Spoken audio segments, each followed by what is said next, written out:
Thank you so much for inviting me to your event.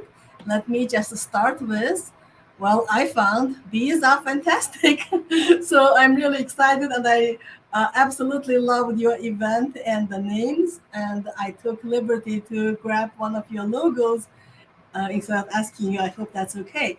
So, so let's just start with fantastic bees and really fun CubeSats. My topic is on CubeSats today.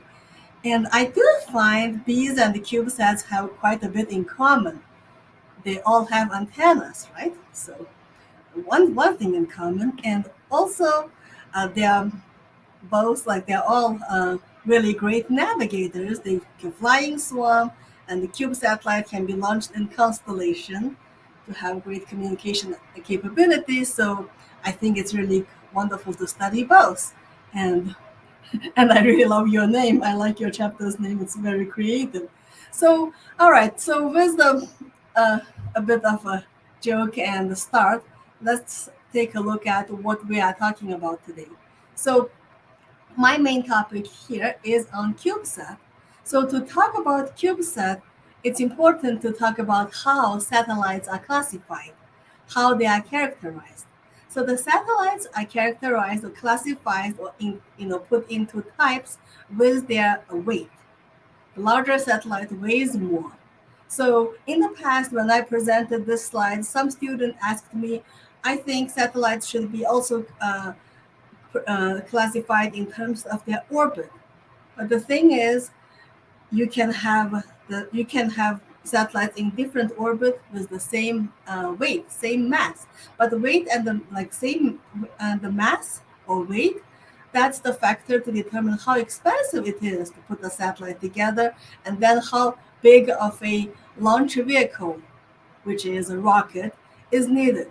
So satellites are classified in terms of their weight, and now you can see we have large, medium, mini, micro, nano satellites, and all of these in the green they are called small satellites. So they will cost less to build, and then requires a smaller launch vehicle, or sometimes you don't need a specific rocket just for these guys, which we will talk about slightly next. And then I thought, well, instead of just giving you the classification, maybe we'll just go through an example real quick to look at all different types of satellite. So a good example is A train, or it's called afternoon train. So you could look this up. You can look it up from Google or Wikipedia. Afternoon train is a train or just a series of satellites that normally comes out in the afternoon. Well, afternoon, I think, my time. So, so it depends on where you are, right? Uh, so afternoon, so A train, A train stands for afternoon train. So that is composed of, you see, a series of this many satellites, and as you can see, it has big satellites, medium, and small. So this is a good example to take a look at how they look like, and the size-wise, you can obviously see this one looks smaller than the other, like this guy, right? So it's all corresponding. All right, now the first modern satellite was built in Surrey University. I think maybe you guys are already familiar with that. So it was demonstrated by students and professors to show that it's feasible to make a small satellite and fly it. And since then, it has been taking up really fast involvement.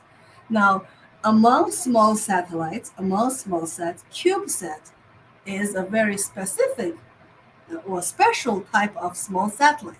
So they are within the small satellite family, they are small. Meanwhile, these guys are highly standardized. So they have a standard shape and standard geometry. I mean, shape and geometry is the same, right? So standard geometry and standard material that you can use. And there are lots of companies producing modular um, modular type of components that you can buy and put together a satellite. And in fact, that's the main reason to standardize them. So CubeSats are standardized little cubes of satellite that will allow you to go online, just go shopping. You can buy CubeSat. We can buy a frame from one company, a solar panel from another company, and something else from another company, and then shop for launching method from launch providers, and then have your satellite flight in space with a relatively very low budget. So only one thing I need to point out here is, since I said they are standardized, we have a standard CubeSat unit. It's called 1U, like U stands for unit. So 1U is 10 by 10 by, so it's a 10 centimeter cube. That's 1U. And normally the weight is around 1 kilogram. And since they are so standardized, we can easily stack them together. So this is 1U, and this one here is stacked together to form 3Us. And this one looks like a half U, and this is our most recent satellite. It's a 6U satellite. And this one here, it's 3U and looks like has deployed solar panel. Okay, so it's very versatile for you to put in a satellite according to your own budget. So let me take a look at my other screen to make sure I don't have any messages. Uh, okay, I guess I'm, okay, give me 1 second. I feel like I'm dropped. And can you hear me? I just realized I don't have any ways to tell if you guys can hear me. So I'm stopping here for a second. Oh no, I don't know if I turned it off. All right, maybe I should go out and come back because,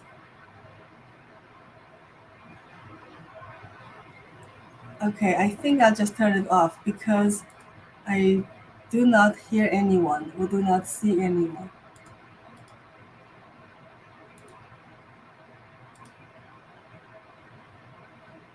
I think I'm dropped.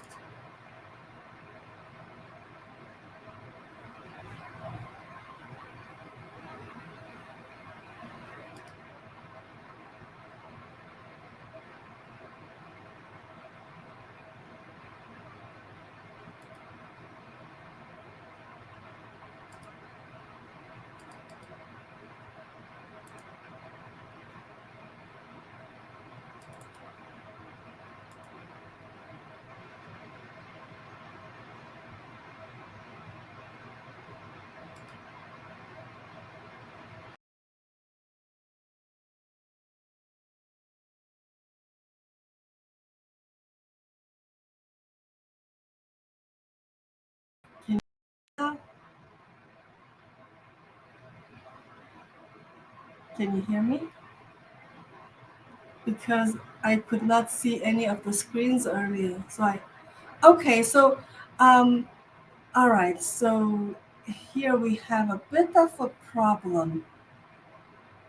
Okay, let me share my screen again because when I start sharing, I won't be able to tell whether or not you could hear me. So that's why earlier I stopped.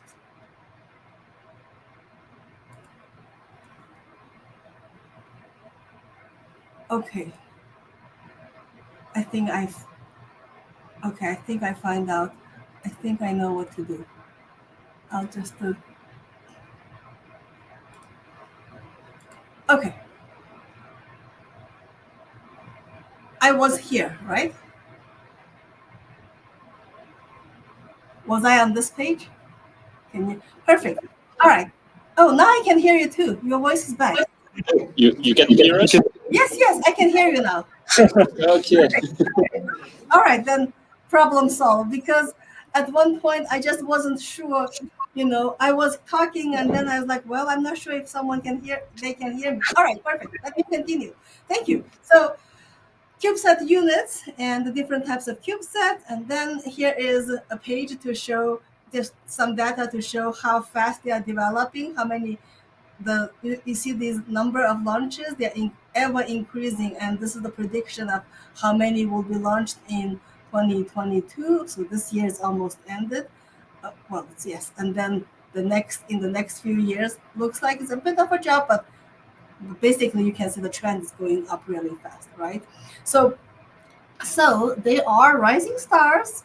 I mean, the science journal named them like Rise of CubeSats, and they are great scientific and educational tool. Students can most of the time, a lot of universities have their students to build satellites, and in fact, some high schools and middle schools are building their own satellites, and the main reason, one of the main reason is if you want to fly an expensive instrument on a big satellite, you want to test it first, right? So you want to test the smaller version of it on CubeSats. So it allows us to test new instrument or be able to um, monitor like the bigger satellites. And also, since they are really low cost to build, they have become very popular satellites or spacecraft to fly for many countries as their first spacecraft in space. All right, so we talked about the CubeSat unit. So let's take a quick look at how the CubeSats make it into space.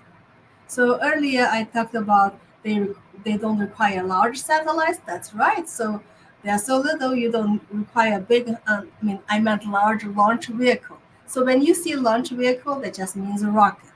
So they don't need large rocket, more expensive rocket. You can use smaller rocket, or even better, most of the time, the CubeSats just hitchhike to space. For example, this example here is you see a rocket launching off, and then start to jettison the boosters. So those are the times that some ones are able to catch the booster rocket to recycle, like SpaceX, right? And they keep on going, and at the end we have the separation. Now, while it was going at some point at one of so, yes, after the this big booster was coming out, at some point at the end of this entire front stage, at the rear end of this front stage, it might have carried uh, some CubeSats. Sometimes you carry a lot of them and then send them out one by one. So a CubeSat is launched off during the course, and then it keeps on flying to launch the main satellite to the orbit. So this is called a ride share. So the entire mission is for a very expensive big satellite, and then on that launch vehicle there are some specific places that is made to host CubeSats, and you can launch them off on the ride. So this is called a ride share, and a lot of the times, most of the times, CubeSat make it to space by doing the ride share. Now another ways of doing ride share. So this one is you take the CubeSat with you in the big rocket that is made for this big payload, the big satellite, and launch of the CubeSat during the course. Other ways, or the most common ways, is the CubeSats are taken to International Space Station in a big spacecraft, big satellite like this.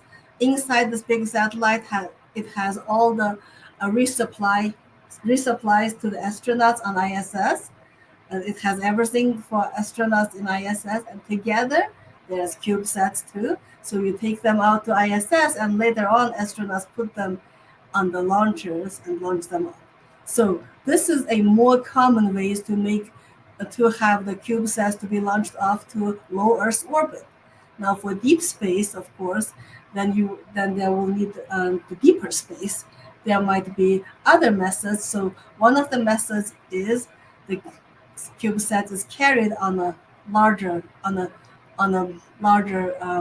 satellite here, and if it keeps on flying to deeper or higher orbit, and at some point it launches off the satellite CubeSats. So in general, main way to sends little satellites to space is through rideshare.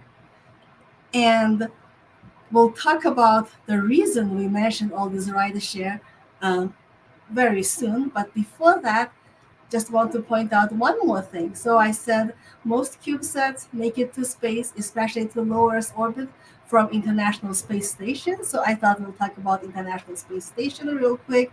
So on International Space Station, there are two launchers. One is a Japanese unit with a robotic arm, and you see the table slides out, and the satellites are ejected out from here.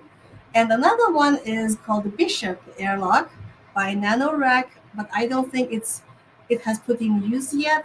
But there are some very nice movies of this Bishop airlock on YouTube. So I highly recommend you to take a look at that. And of course, in a very rare event, an astronaut basically just hand tossed the CubeSat into from ISS to the orbit. So it's rare, but it can happen. All right, so since my main objective today is to give you an overall idea of how to develop a CubeSat and then how to design its antennas. So I thought might be helpful for me to just use one of our own example because our student just very recently made and launched their own CubeSat. So I thought I'll just use this example to give you an overview of what goes into a CubeSat and how to start a CubeSat program, how to find the launch, and how to get it to space. And in that course, we talk about how to do the communication system. So, and I hope that will be able to tie everything together. So this is our CubeSats built and managed by our undergraduate students. So these are all undergraduate students, and I took this picture last year. This is their launch clock. So they were looking at 63 days to go, and this is already launched by now. And actually, in fact, it's deorbited. I will show you in the next page. So this is a 1U CubeSat, as you can see, and it has a boom, air boom. So once it goes to the orbit, it ejects out an air, it deploys an air boom. So that's its main mission. The students want to show that this air boom can be ejected out and can stay hard, and that's the first step. Once this can be tested, later on the air boom can carry some sensors. Okay, so again, it's our CubeSat project. So this is the day that they. So this is when they put the CubeSat into NanoRack, which I will talk about again later to tell you what it is. And these are some pictures of the launch day. They are all invited to see the CubeSat launching, but that's pretty much it because these CubeSats were taken to ISS, and later on students will just wait until the astronauts have time. At their own time, the astronauts will launch it for them. So, okay, here are some timelines. So so this is a cool picture. So this is from International Space Station. There are two CubeSats launching off. The second one, the bigger one, is ours. So as you can see, at one time, normally there are multiple of them get launched off because, again, to save money. So these guys are low cost to build, and you want to launch as many as possible at one time, so it saves the riding cost. So that's where, and then they are separating, and you see the air boom successfully deployed, and the CubeSat took pictures and sent it down. So that means the antenna also worked. So here's a picture of Earth, nice picture of Earth, and picture of Earth and outer space, and this is our timeline. So I would say, please do not get discouraged by such a long timeline. So this particular project took our students a bit long time. So basically the students who started it never got to see it because they graduated in about 4 years. So this was a learning experience, a lot of trials, a lot of improvement, and now they are making. Our students are doing the second round of this project, second round of this gas pack, and I'm the student, I'm the advisor for them right at this time. So we are looking at hopefully 3 years, less than 3 years to launch our next satellite. So I put the timeline, and here are some names, of the tasks here that I want to explain to you later on, so that in a bit more detail, so that if you are interested in building your own satellite, then you have a reference. So only one thing here I want to point out: flat sat. So flat sat, what it is before starting to build the satellite, first, the student tested this air boom with balloon, like high altitude balloon, so that they can test it in an environment that is close to space environment. And after that, flat set is you put every component, everything that goes to the satellite together, but lay them out flat on the table. So do the connection like how we make circuit board on breadboard. So that's called the flat set. And once everything works, then put them together as a cube. Okay, so just some terminology here. All right, talking about terminology, let's really get to some terminology. So first of all, if you read somewhere something called a launch vehicle, that's just a rocket. Launch vehicle is the rocket that takes the satellite, including small satellite, cube satellites, to space. Payload. So payload is, so this term payload can be a bit relative. For a launch vehicle, its mission is to take satellite to space. So the satellite is the payload. The main payload is the big satellite, the one that goes to ISS to provide supplies to astronauts. Secondary payload or auxiliary payload, those are the CubeSats or maybe any other instruments that goes to ISS. Okay, so CubeSats are the secondary payload. And then we also have dispensers, deployers. So the CubeSats, when you take it to space, well, we said it does so we go to space with ride share. So that means staying in the rocket. So the ride is going to be very bumpy and shaky, right? So therefore, to protect the CubeSats, we put them into a case like this. This is protect them and put them into a case like this. So this one is an older version. It's called Peapod. This is NanoRack. Yes, so I think it's NanoRack. Yes, this is NanoRack. And ours are launched from NanoRack like this. So these are the protectors. The satellite stays inside, but meanwhile, when the time is right, they have springs inside to kick them out. So they're also deployers. Now, going back to payload. So the payload for rocket are the satellites. Now payload for these guys are the CubeSats. Now on the CubeSat, our students are testing this aero boom. So this is their payload. So this aero boom is the payload of this particular CubeSat. So it's this particular CubeSat, its mission statement, its mission interest is to deploy this aero boom, and this deployable aero boom is its main payload. Our next project that the students are working on is to test an optically transparent antenna that we made in our lab. So that antenna is the payload for that project. Okay, so we have learned about rideshare. That's just hitchhike to space. How CubeSats hitchhike to space with a shared ride.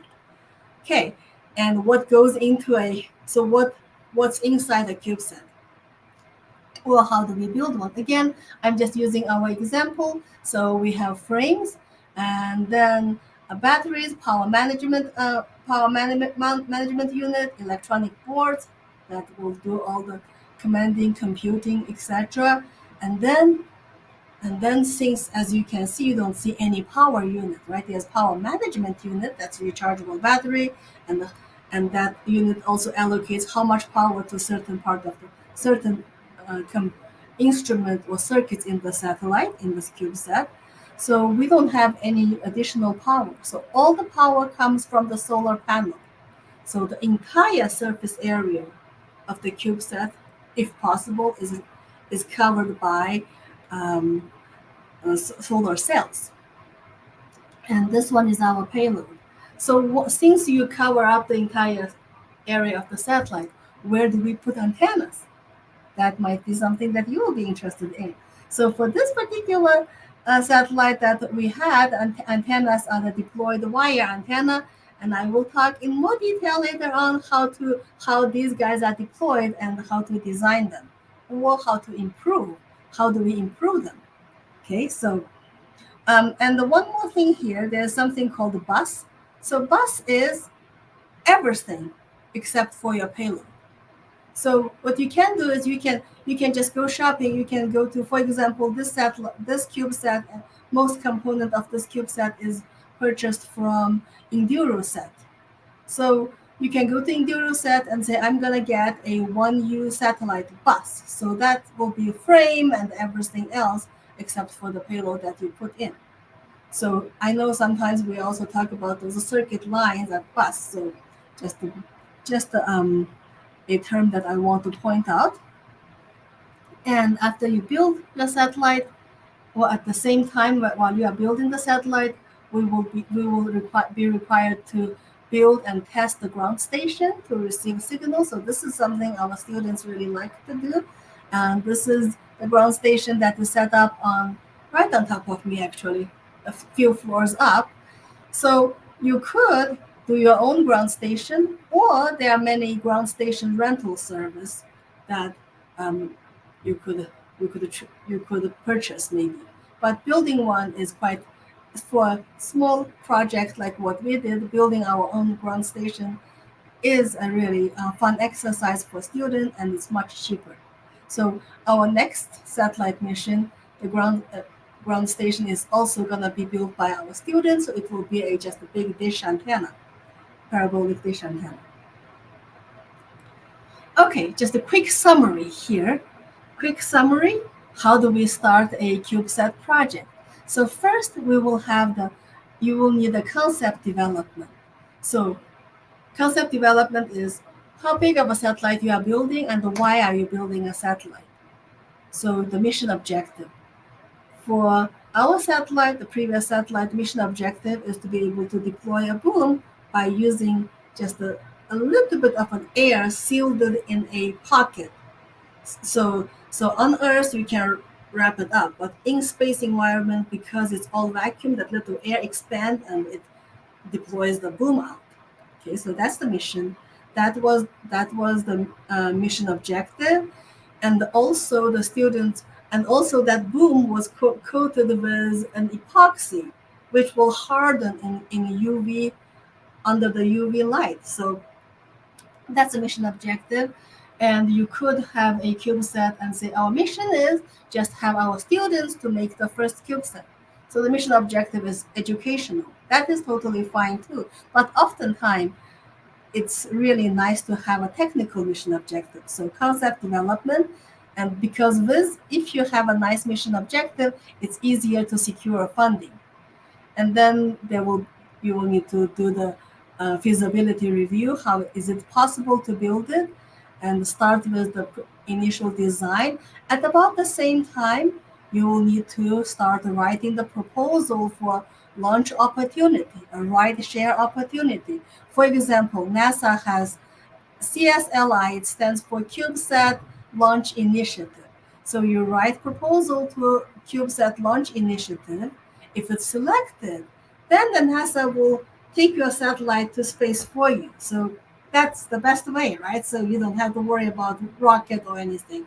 And if it's not selected, then there are many private sectors. So you will have to write proposals for private sectors to find out how you can hitchhike a ride to space.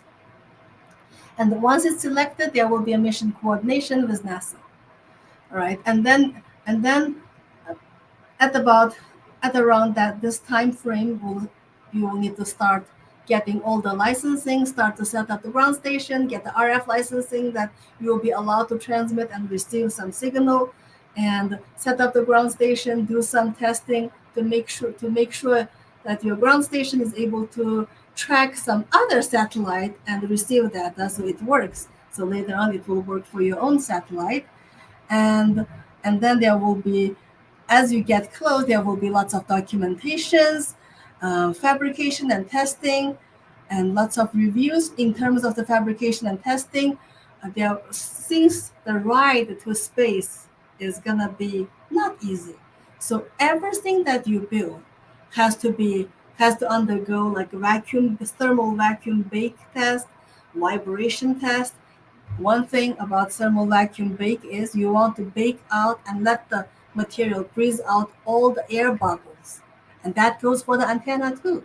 If you are building an antenna for your mission, for your satellite, you need to make sure that you choose a material that has low outgassing. Outgassing just means, doesn't give out gas bubble, doesn't burp. Why is that important? CubeSats are the secondary payload in the rocket, or in the just the, yes in the rocket there is the main payload, main expensive big satellite. So therefore you don't want anything to contaminate the main payload.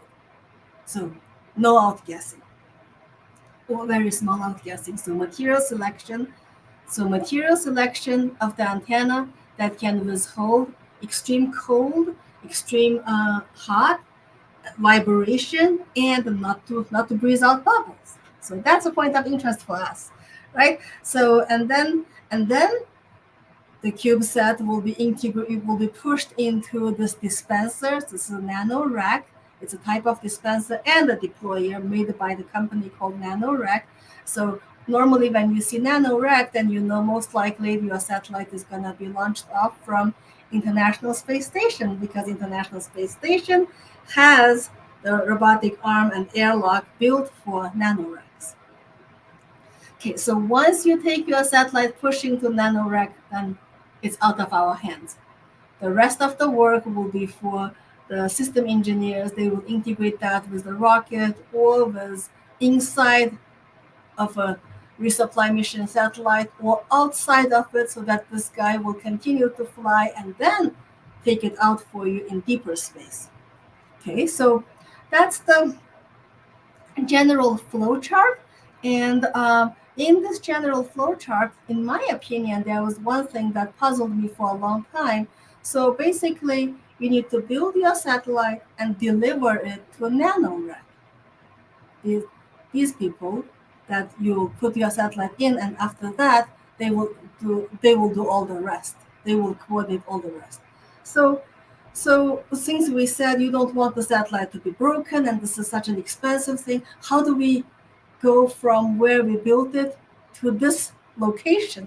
So that's something I was always like worried about. So for our student, they did a 3D, they printed a 3D case to put the satellite in, and then they put the satellite in a suitcase, and then they flew on an airplane with the suitcase as carry-on.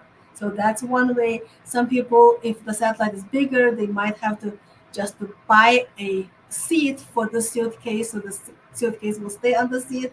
And another kind is if your CubeSat development has been done in coordination with maybe Air Force, like defense, then maybe they will charter a plane for you. So that's that. Okay, so now finally our antenna stuff.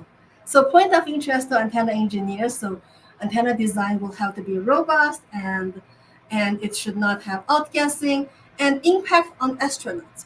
Right. So earlier I said our previous mission was to test the air boom, and then test the epoxy that will harden. So eventually our student has to take off the epoxy because astronauts were not sure how that epoxy will affect their health. So things like that. So some of the material that you use may or may not be allowed to go onto International Space Station. So in the design phase, what material to use is quite important. We want to coordinate and always have a backup plan. So now the next thing is for the antenna. So we talked about material selection for antenna. So next thing is how about the gain, bandwidth, and all of the rest of the things for the antenna. So those are going to be determined or dictated by the link budget. So for this part, there are lots of equations, but I will just talk brief. So just get you an idea of what the link budget is and then how we design our antennas. Okay, so link budget, oftentimes it's an Excel workbook. You can write a MATLAB code, but most often people just use Excel workbook because that way whenever you change a number, you see everything right in front of you. And we use the term link close. So what it is when your link, but when your satellite to ground, ground to satellite link, when you believe it can work, it's called link close. So when do we have link close? So our signal power over the noise power, signal to noise ratio. So let's say from the ground you send the signal, it reaches the satellite, that's a received power. So received power, and we have it's in a noisy environment, it also receives noise, right? So the received power over the noise level, that signal to noise ratio has to be higher than a minimal requirement. If it's higher than the minimal requirement with certain margin, we call that link close. So all right, so this part is just shows us, well, what will go into the link budget. So instead, I think let's just skip this page. We can talk about it at the next page right here, because I think most of you are more familiar with something like this. So this is the freeze transmission equation. That's our starting point to build our link budget. So when we send a signal, transmitted power. When we know the transmitted power, we can calculate our received power from the freeze transmission equation, right? So then once we have our received power, we use the received power divided by the noise floor. That's our signal to noise ratio. That signal to noise ratio has to be higher than a threshold, certain threshold. This threshold is determined by bit error rate and our modulation method. So let me just talk this part in teeny bit more detail, and then you should be able to figure out the rest on your own. So I created this chart with MATLAB. On MATLAB, there's a BER tool. You, you could just type BER tool and do the exact same thing, or maybe better one than I have. So let's take a look at how to use this chart. So let's say we want our bit error rate to be 10 to the power of minus 5. So that means one error in every tens, not every 100,000 bits. One error in every 100,000 bits. So if we say, okay, this is my acceptable bit error rate, I can accept this much error in my communication. Let's set this bar. Now let's look at the modulation method. If we use the B8 PSK, then the minimum threshold, minimum power to noise ratio threshold you need will be somewhere like 17. Okay, so you need relatively higher signal power. So now if we use the BPSK or QPSK, which is really commonly bought, which is really common. So if we do this, then it will be close to 10. Let me see. It's 9.6. Yeah, 9.6 dB. That's the number that you will see often. So I mean, that most likely is manageable. Now, if you are sending your signal to really far away, like maybe lunar orbit, etc., then your signal will become really low. How to pick it up from the noise floor? Then maybe you do some coding. So in this case, as you can see, the signal to noise ratio threshold that you need to meet will be just 4 dB. So like it's likely for you to be able to get your system working. Okay, so that's where the threshold comes in. Threshold, signal to noise ratio threshold, is determined by the modulation and the coding method. All right, the noise is related to the uh, noise temperature, and temperature we can calculate temperature with formulas. Okay, so we will not go into that detail anymore. So the temperature is computed from the physical temperature, antenna temperature that you are familiar with, and temperature of the receiver as well as the transmission line. So all of these, and the receiver temperature is computed from the LNA temperature, and the second stage LNA temperature can be computed from its physical temperature and noise figure. So you are welcome to read all of those from maybe a book by Posar, or I do have a paper coming out, so you can look into that. Otherwise, there are lots of I'll show you soon. There are lots of like already made link budget that we can exercise on that. But just provided that some basics. I'm providing some basics so that you can read those. All right. So the link. So now we know link budget dictates the antenna. So let's look at the uplink antenna. So uplink is from the ground we need to send the signal to the satellite to communicate with it, to command it. When the satellite CubeSats are tossed out from International Space Station, they will be tumbling. We don't know where they are, what orientation they are. So how do we make sure we can talk to them? So this means our uplink antenna most likely will have to be omnidirectional. Omnidirectional means low gain. So the gain is smaller, so our signal power is going to be smaller. Then how can we ensure our signal power is going to be higher than the noise power? So only thing we could do is to increase the lambda, increase the wavelengths here. So therefore, we have no choice but having this longer antenna sticking out. So we will do UHF or VHF. But when you do VHF, then you need to be careful of the galactic noise. That's a noise coming from the center of the galaxy.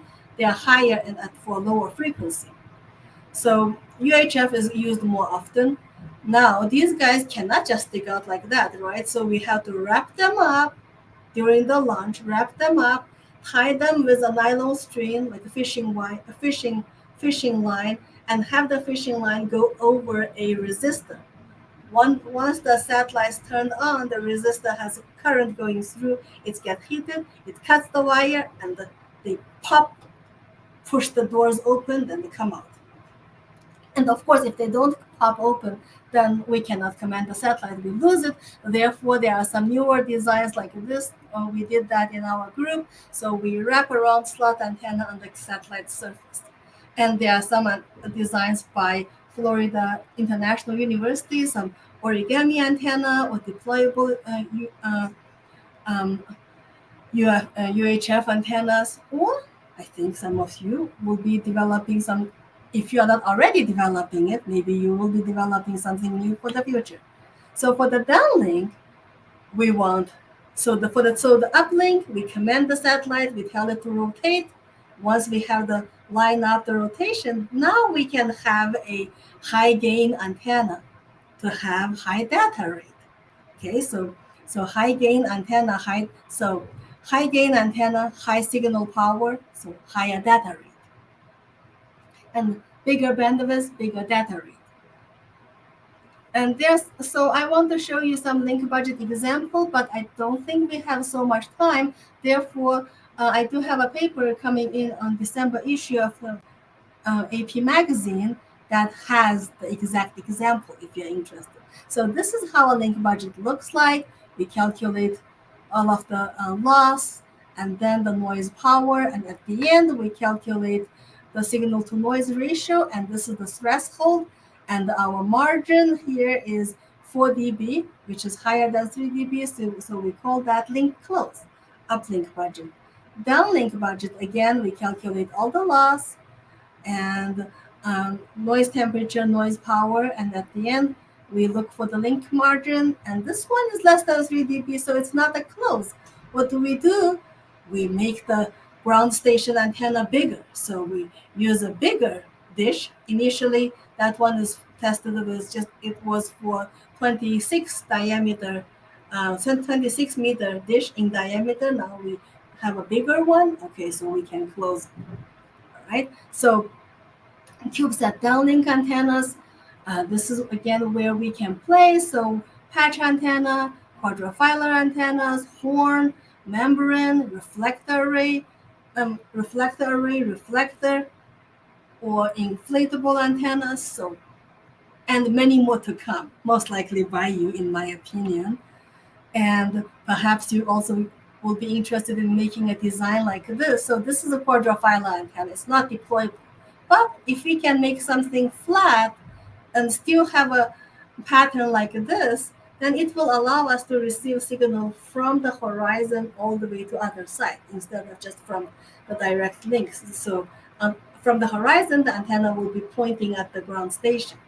So And also another possibility, like beam steering, is always interesting, and all the MEMS, metamaterial, many possibilities. And therefore, I will just say, you be creative. So this is where I work at Utah State University, and we are affiliated with the Space Dynamics Lab. Uh, there are this is a telescope called NEWWISE, and this is the one that discovered that um, comet that came in 2020. So I think this is a picture I took with my own phone. So, so that just gives you an idea of where I am and who we are. And talking about comets, so I thought I will end my slides with the CubeSat as rising stars, comet or rising stars. But my main purpose is to say to all of you, to all the students and young engineers, you guys are the real stars. And I look forward to learning with you and from you.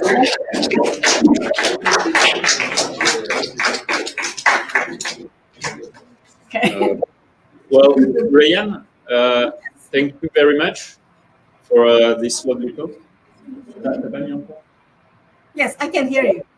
Oh yeah, you can hear me. So Yes, I can hear you. thank you very much for this lovely talk. It was wonderful. So now we'll do the session of questions. So if anyone has a question, Yes. okay. Let's start.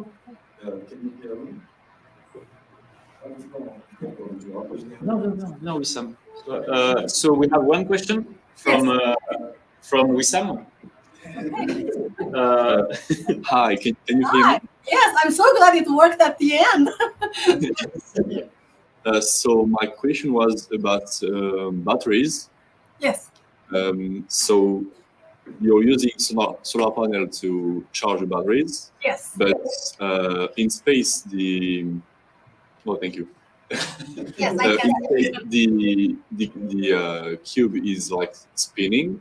Yes. So like if you are using deployed solar panel on the side, for example, Yes. you cannot be able to be always receiving solar power from the sun, right? So That's right. how can you Yes. charge at any time your batteries? Right. So the deployed solar panel for CubeSats, the deployed panel are always most often secondary. So for the CubeSat, all the body of the CubeSats are covered by the solar cells, including the bottom, so that at the beginning when they are tumbling, they are still collecting solar power. And and then the deployed, so by then hopefully not hopefully, you will of course test all this, it will be in the power budget.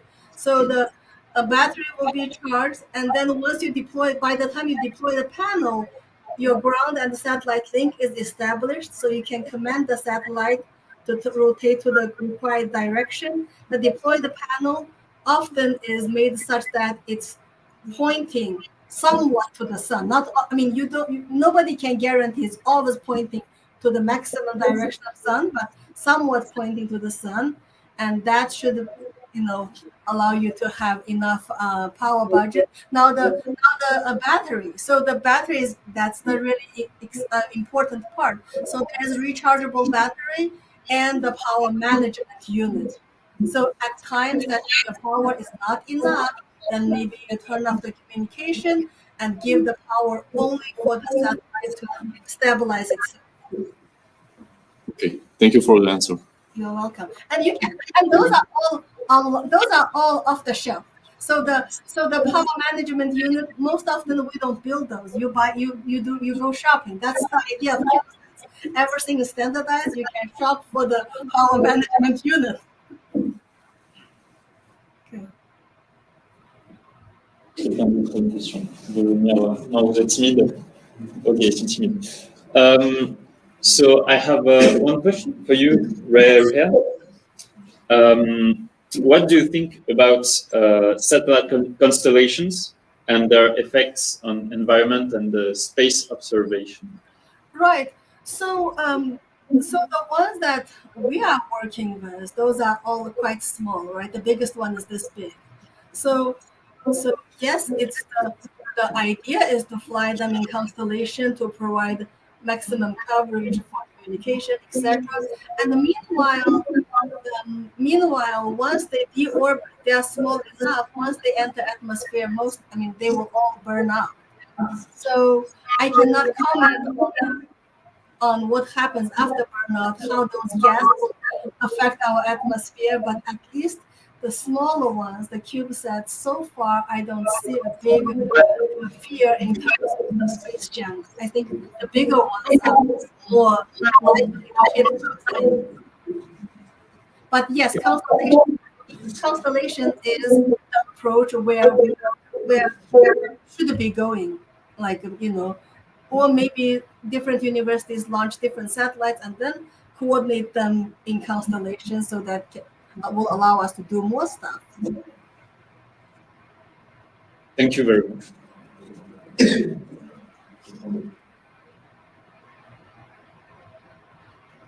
So we have no more questions. Okay. So thank you very much for the lovely talk and responding to our questions, answering to our questions. Okay, thank you, and thank you for the invitation. And I love your logo. Love your name. That's why I choose B. All right. Well, have a lovely afternoon. I will just sign off now.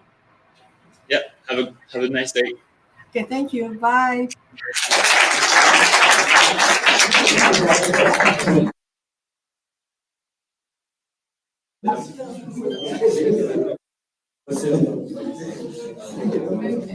Bah,